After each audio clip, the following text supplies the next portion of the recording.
sorry. Didn't realise there was anybody in there. Been crossing my legs for the last hour. Those bloody episodes of Morse never seem to end. Don't suppose I could... No, probably not. I'll find myself a bush or something. Another thrilling installment of the Laura Pendlebury Adventures in our series Holly Jenkins Investigates, written and created by Brian and Hughes, episode the third account of Little Miss. And this bloody population fighting goes.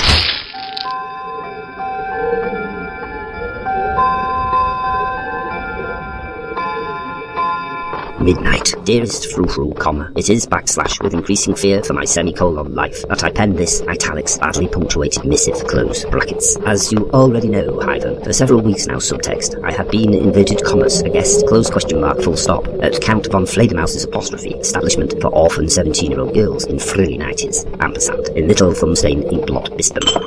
Bollocks, crossed out, damn, also scribbled out, asterisk. The cunt, rubber smear count, appears to be, crotchet, some sort of at-sign, folkloric creature, intent on, drinking my period, blood. I know you're in there, Douglas victim. I could hear your atrocious grammar. I brought you some hot buttered toast to help you sleep more deeply.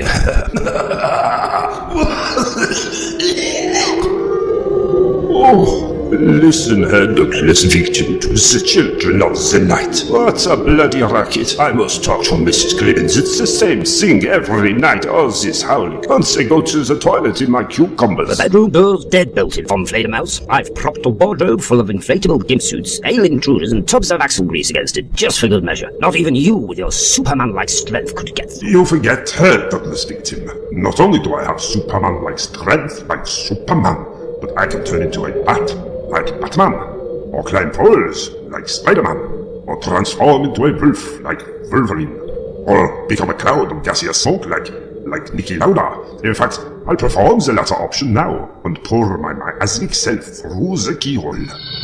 Here, what's going on? It's gone all dark. Ha! Causing your own bottle of sleeping draught like one of Michael Winner's disgusting yellow farts. Now to put you somewhere that nobody will ever disturb you. The Fleetwood Family Planning Clinic. That was then. This is now for Polly Jenkins and her time-travelling sidekick Laura Pendlebury. Yes, go Polly, go. It was the future, or to be more precise, the year 2017. Not particularly far into the future, it must be said, especially in a science fiction drama that's going to look laughable when Sevilla arrives and the world isn't full of hoverboards and holographic televisions and stuff. But to be blunt, I have no intention of writing this rubbish for much longer, and nobody's going to remember this series in 3 years' time anyhow, so it doesn't much matter.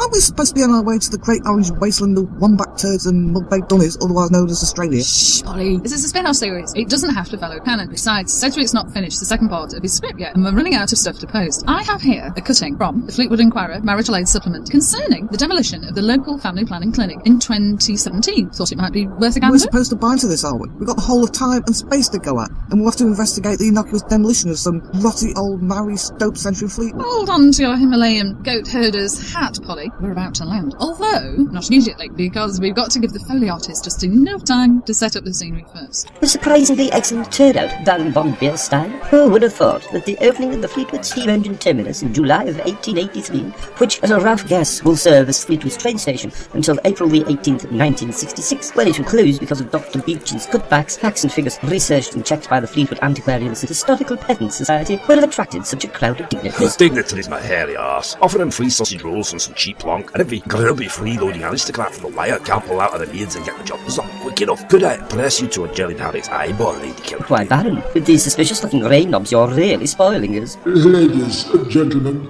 please be upstanding, or if you're old, crippled, or otherwise of no use to our industrialized society, prostrate yourself pathetically on the carpet like a limpet. For Her Majesty, Empress of India, leader of the Commonwealth, Chief Sheila of Australia, which she doesn't much like to talk about, most worshipful owner of Canada, Africa and the American colonies, and lead chorus girl at the Morecambe Hippodrome, Queen Victoria of Great Britain Limited, PhD, STD, OMG, Miss, accompanied by her +1, the extremely late Prince Albert in his funeral home.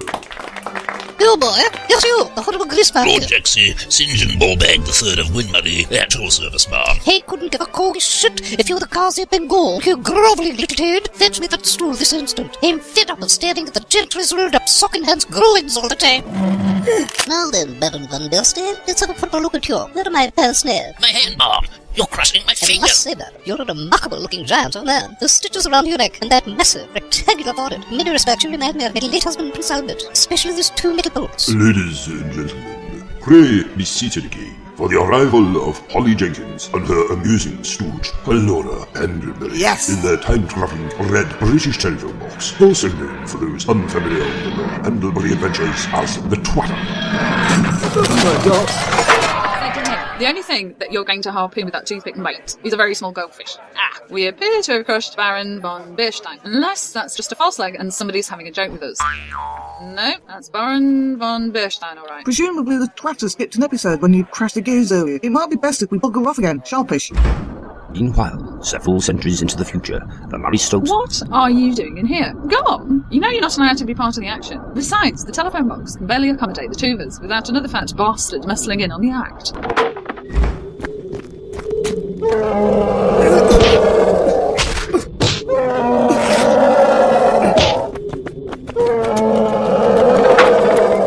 Meanwhile, several centuries into the future, the Mary Stokes Centre for Birth Control Excellence on Station Road in Fleetwood, established by Mary Charlotte Carmichael Stokes, paleobotanist, academic, campaigner for women's rights, and editor of the controversial birth control news, with a free bottle of gin and a knitting needle every issue, never let it be said that these Laura Pendlebury episodes aren't informative as well as crap, was on the receiving end of Wyreborough Council's recruitment scheme.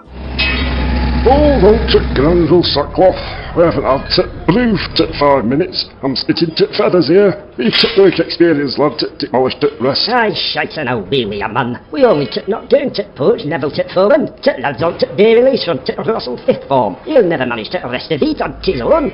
What'll Telford tit safety bloke say if he finds out? Almost Junior, reporting to duty, sir. If it's all the same to you, sir, I'm more than enthusiastic to learn. Grand as a butty. That's good enough for tit me. Here's tit pneumatic tit hammer. Go and make tit start on tit that supporting tit column over there. Super smashing blades. Follow the way down tit pub then, Neville tit foreman, for his tit game of tit darts and a few tit bevies like. I held tit lad upside down by his tit heels when he turned up tit this morning and took all tit loose change from his tit pockets. At last, free from my fetid imprisonment.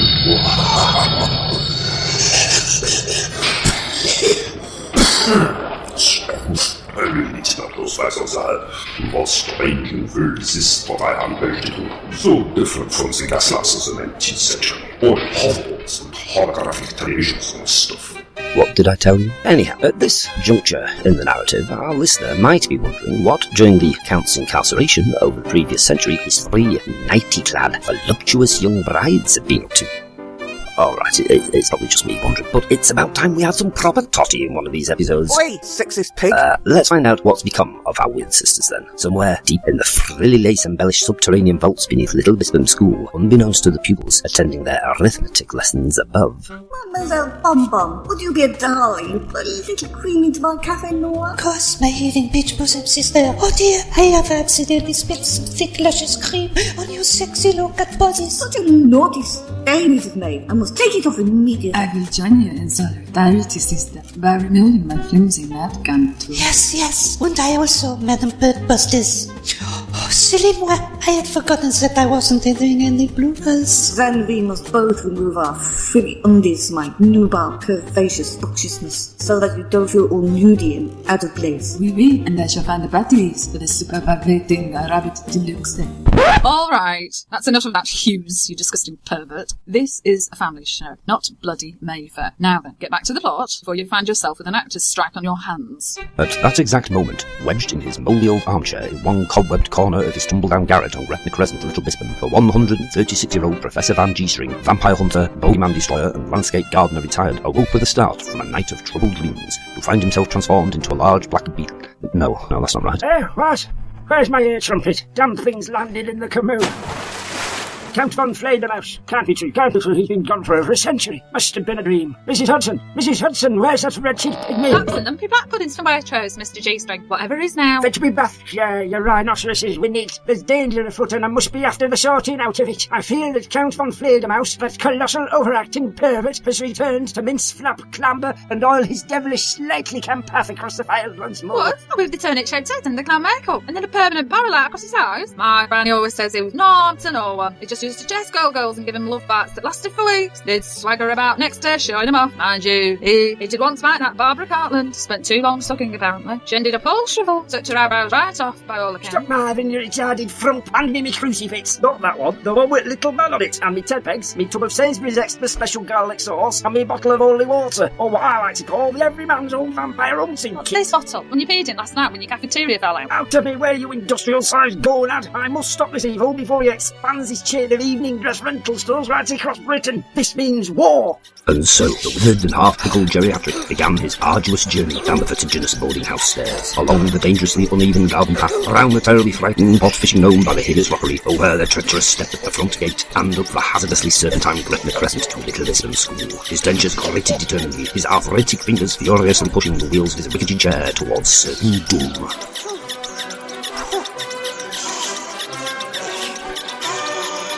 Actually, this might take some time, so here's a word from our sponsor. So, you thought you'd go to your friend's 21st birthday party, did you? Nothing wrong with that. It's all good fun. Then you decided to try some of this new recreational drug called heroin that everyone's talking about. And then, why not? You thought you might have a bash at this sex thing that your friends keep recommending. But now look, you've caught gonorrhea.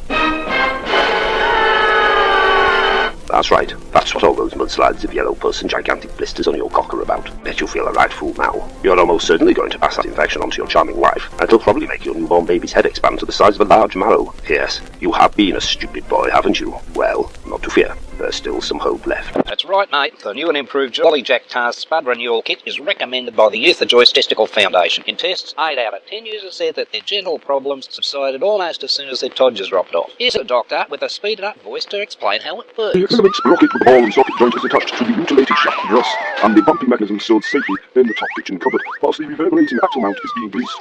When the electricity is turned on, the flaccid man becomes aroused, and embarks on a search for the nearest badger burrow. At this point, the hypothalamus excretes several small pixies and one large bolus of cough straw that sufficiently lubricate the overhead testicle gland.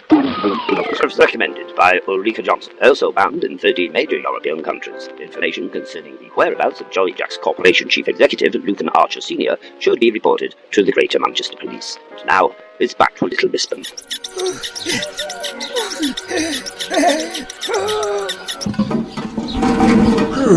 That's worked up a sweat, so it has begun. Time for lunch, Fred. I haven't eaten for almost 4 minutes. Let's bugger off to Donegal for jellied pork pie and some Washington peas. Ardent with me place this manhole cover first out to Rever, to health and safety bloke, and have a if in what we've done. Give over, Fred. We've only just opened it. That's why I'm so hungry. If we have to go through all palaver of putting it back, I'll be dead of starvation. What are the chances of anyone falling in it anyhow?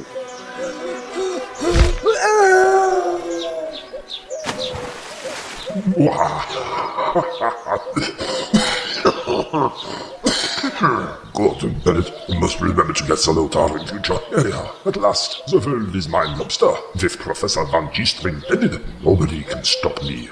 Come, my buxom necromantic bitches. This is Belly Cotton 90s. I bought certain evidence for you. You can't go talking around in the buff like that. You'll catch colds. Come on, back you see, girls. Back into the boat. I've got some very fetching woolly sweaters in the closet with pictures of sheep on them. Aha! Predictable if not amusingly messy, especially the way one of his eyeballs evolved into Madame Pompom's partially crushed hand. It looks like Gunther von Hagens was halfway through installing his game of marbles exhibit when the septic tank collapsed. Well, that's another exciting adventure brought to a somewhat swifter conclusion than originally anticipated. What now, Laura? Laura? Oh my god, Laura, where are you? Sorry, I was on the bog. The Count of Little Lisbon was brought to you by Stromberg, Burton and Winchcock's Whalebone Corsets Incorporated of Houghton-le-File, strangling the intestines of the aristocracy, bloated on the fat of the working classes since 1652. It featured Michelle Harris, GNG, Julie SAE as Polly Jenkins, and Julia Charlton, JPS EMI as Laura Pendlebury, with Terry Sedgwick AA and Brian Hughes OAP in various parts and glory roads. Don't forget to tune in next time, listeners, when Messy Productions will have pulled the plug on Laura Pendlebury and replaced it with repeats of Canadian book club choicest cuts from the 70s.